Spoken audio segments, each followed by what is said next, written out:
আমি আজকে employee not found বলে একটা গল্প লিখেছিলাম। গল্পটা বিভিন্ন মলে, বিভিন্ন শোরুমে মহিলা কর্মী বা পুরুষ কর্মী, যাদের অধিকাংশই অস্থায়ী কর্মী বা ঠিকা কর্মী বা কন্ট্রাক্টর কর্মী, তাদের ওপর কিভাবে শোষণ চালানো হয়। লেবার আইন, ভারতবর্ষে যে শ্রম আইন আছে সেগুলোকে না মেনে, শ্রম আইন তো অবশ্যই ভারতবর্ষে আছে লেবারদের প্রোটেকশনের জন্য, কিন্তু সেগুলো না মেনে ভারতবর্ষের মলে, বিখ্যাত সব মলে, বিখ্যাত শোরুমে যারা কর্মচারী তাদের প্রতি কী পরিমাণ বঞ্চনা এবং শোষণ চালানো হয় সেটা নিয়ে একটা গল্প লিখেছিলাম। এবং গল্পের ভিত্তি অবশ্যই তামিলনাড়ুর একটা ঘটনা, যেখানে একটা মহিলা কর্মী 6 মাস 4 মাস কোনো ছুটি না পেয়ে আত্মহত্যা করে, কারণ তার চাকরি করিয়ে দিতে। এই গল্পটা থেকে অনেক কিছু শেখার আছে। প্রথমত একজন বামপন্থী আমাকে বললেন, ও আপনি তো ক্যাপিটালিস্ট, আপনি তো পুঁজিবাদী, আপনি আবার এইসব গল্প লিখছেন। আজব বাদ ভাই। পুঁজিবাদের সাথে এক্সপ্লয়টেশনের তো সম্পর্ক অবশ্যই আছে, কিন্তু সমস্যা হচ্ছে এটাও তো আপনাকে বুঝতে হবে যে শোষণ শুধু পুঁজিবাদে নেই, শোষণ সব জায়গাতেই আছে। ফিউডালিজমেও ছিল, পুঁজিবাদেও ছিল, সমাজতন্ত্রেও ছিল। সোভিয়েত ইউনিয়নে শোষণ ছিল না? সোভিয়েত ইউনিয়নের প্রতিটা বেসিক্যালি আপনি ধরুন সোভিয়েত ইউনিয়নে ফোর্সড লেবার যেটাকে বলতো, যারা অ্যাকচুয়ালি ইউরেনিয়াম খনিতে এবং সাইবেরিয়ার বিভিন্ন খনিতে কাজ করতো, তারা কি তারা শোষিত ছিল না? সোভিয়েত ইউনিয়নে তারা শোষিত ছিল। শোষণ সব জায়গাতেই আছে, শোষণ পুঁজিবাদেও আছে, সমাজতন্ত্র আছে, সব জায়গাতে আছে এবং কঠিনভাবে আছে। পুঁজিবাদে তো তাও তার প্রতিবাদ হয়, তার লেবার আইন আছে, তাকে বাঁচাতে আইন ভেঙে সব কাজ হয়। সমাজতন্ত্র তো সেটাও হয় না, সেখানে ডিক্টেটরশিপ চলে, সেখানে এক বলগা শোষণ চলে। সুতরাং আপনাদের এই ক্ষেত্রে একটা জিনিস আমি বলে রাখি, এটাও একটা আপনাদের পড়াশোনা করার সমস্যা। আমি আবার বলছি, মানুষ বামপন্থী হয় কারণ মানুষ পড়াশোনা করে না। মানুষের মানুষকে শোষণ করা, মানুষের প্রতি অত্যাচার করা, এই জিনিসটা পৃথিবীর সভ্যতার উষলগ্ন থেকে হয়ে আসছে। সেটা আগেকার সামন্ততান্ত্রিক ব্যবস্থাতেও ছিল, রাজতন্ত্রেও ছিল, গণতন্ত্রও আছে, পুঁজিবাদেও আছে, সমাজবাদেও আছে, ইয়েতেও আছে, সব জায়গাতে আছে। নাথিং ইজ লেস, ওকে, সব জায়গাতেই আছে।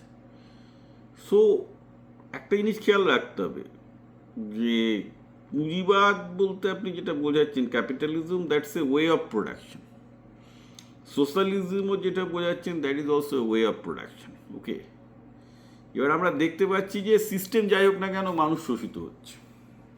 কেন শোষিত হচ্ছে? যে স্ট্রাকচারালি যারা ক্ষমতার শীর্ষে বসে আছে, তারা তাদের ক্ষমতা ধরে রাখার জন্য নিচু লোককে সবসময় শোষণ করে। আজকে যদি শোষণ না থাকতো, রামায়ণের গল্পটা কি? রামায়ণে রাবণের আপনি যদি আদি বাল্মীকি রামায়ণ পড়েন, রাবণ হচ্ছে সেই শোষক শ্রেণী, যারা তো অর্থ আছে, বিজ্ঞান আছে, জ্ঞান আছে, ক্ষমতা আছে, কিন্তু সে সমস্ত লোককে শোষণ করে বেড়ায়। Is not just, right? তো পৃথিবীর প্রতিটা ধর্ম, সে হজরত মোহাম্মদের ইসলামই হোক, খ্রিস্টানিটি হোক, হিন্দু ধর্মের যতগুলো ব্রাঞ্চ বলুন না কেন, সবই কিন্তু মানুষের বিরুদ্ধে, মানুষের এই শোষণের বিরুদ্ধে, অত্যাচারের বিরুদ্ধে প্রতিবাদ। আপনার বামপন্থীরা নতুন কিছু করছেন না। আবার এটাও দেখা যাচ্ছে, সে বামপন্থী হোক আর এই ধর্মপন্থী হোক, যারা মানুষের বিরুদ্ধে প্রতিবাদ করে, মানে মানুষের বিরুদ্ধে যে অত্যাচার হচ্ছে তার সাথে প্রতিবাদ করে যারা ক্ষমতায় এসছে, তারাই পরে অত্যাচারী হয়ে যাচ্ছে। সে বামপন্থী হোক, দক্ষিণপন্থী হোক, আটকায় নেই। যেমন ধরুন কি একটা বললেন, এই সন্দেশখালী বিধায়ক না কি, এই আপনার আমাদের বিজেপির বিধায়ক, সে নিজে এখন তোলাবাজ হয়ে গেছে, একটা মহিলা বিধায়ক আর কি, রাইট? তো এইগুলো আমি তো পড়ছি। তো বেসিক্যালি ঘটনাটা ঘটছে এরকম ব্যাপার যে আপনাকে বামপন্থী, সমাজপন্থী, সমাজতান্ত্রিক, এই ক্যাপিটালিস্ট এইসব করে ব্রেন ওয়াশ হয়েছে, কারণ আপনার ফ্রি লেবার, আপনাকে মুরগি করে কারোর একটা ক্ষমতা পাওয়ার দরকার ছিল, তো তাই জন্য অধিকাংশ লোকজন বামপন্থী মুরগি হয় আর কি। সোজা কথা, হতেও পারে একজন এইভাবে ব্রেন ওয়াশ করেছে, পুঁজিবাদেরও ভক্ত হতে পারে, আই নট ব্লেমিং দেম। কিন্তু আমি পৃথিবীকে ওইভাবে দেখি না, কাউকে ওইভাবে দেখতেও বলি না। আমরা পৃথিবীটাকে দেখবো একটা বিজ্ঞানের চোখ দিয়ে, যুক্তির চোখ দিয়ে, যেখানে সাদা সাদা, কালো কালো। এই লোকগুলোর যাদের বেদনা হচ্ছে, এই বেসিক্যালি মলে যারা কাজ করছে তাদের উপর যে অত্যাচার হচ্ছে, that is a universal truth.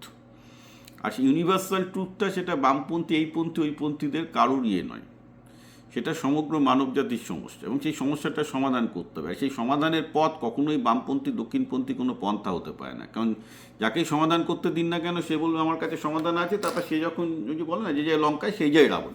সেটা পশ্চিমবঙ্গের 34 বছরের ইতিহাসেও আমরা দেখেছি সিপিএম কী করেছে, ঠিক আছে, এবং পৃথিবীর অন্যান্য জায়গায় কমিউনিস্টরা ক্ষমতা পাওয়ার পর কী করেছে, কত শোষণ করেছে, সবই সবার জানা আছে।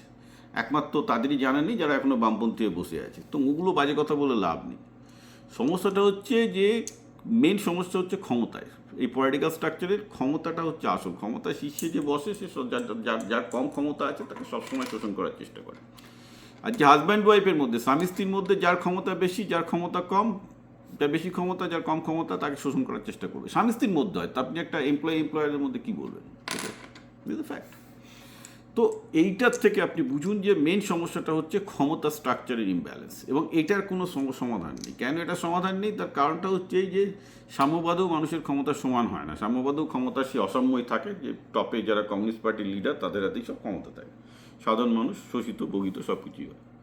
So main issue is in the power structure. এই পাওয়ার স্ট্রাকচারটাকে সরানোর কি উপায় আছে? ক্যাপিটালিজম বলুন, সোশ্যালিজম বলুন, সব জায়গাতেই একটা জায়গাতেই কনভার্জ করছে আস্তে আস্তে। সেটা আমরা যেটা দেখতে পাচ্ছি, যদি এআইয়ের যুগে যদি অটোনোমাস সিস্টেম হয়, যেখানে মানুষের ক্ষমতার উৎস তো হচ্ছে সিদ্ধান্ত নেওয়ার ক্ষমতা, সিদ্ধান্ত নেওয়ার ক্ষমতা থেকেই ক্ষমতা, এটা আমরা বলি, সেটা আস্তে আস্তে আমরা দেখতে পাচ্ছি এআই ক্ষমতার হাত নিচ্ছে। যত মানুষের থেকে এআইয়ের হাতে সিদ্ধান্ত হয়ে যাবে, এই ধরুন লেবার আইন তো থাকবে, আগে যদি পুরোপুরি এআই দিয়ে সমস্ত কিছু, একটা যেমন চীন হতো, চীনের মতো যদি একটা স্টেট হতো যেখানে সব কিছু এখন এআই দিয়ে রেগুলেট করছে, একটা সার্ভিলেন্স স্টেট, সেখানে কিন্তু কোনো মালিক আবার শ্রমিকদের এইভাবে অত্যাচার করতে সাহস পেত না, বিকজ এভরিথিং গেটিং মনিটর্ড। তো এআই দিয়ে অনেক কিছু সম্ভব, যে মানুষের যে আইন কারণ ultimately everything is for the human being.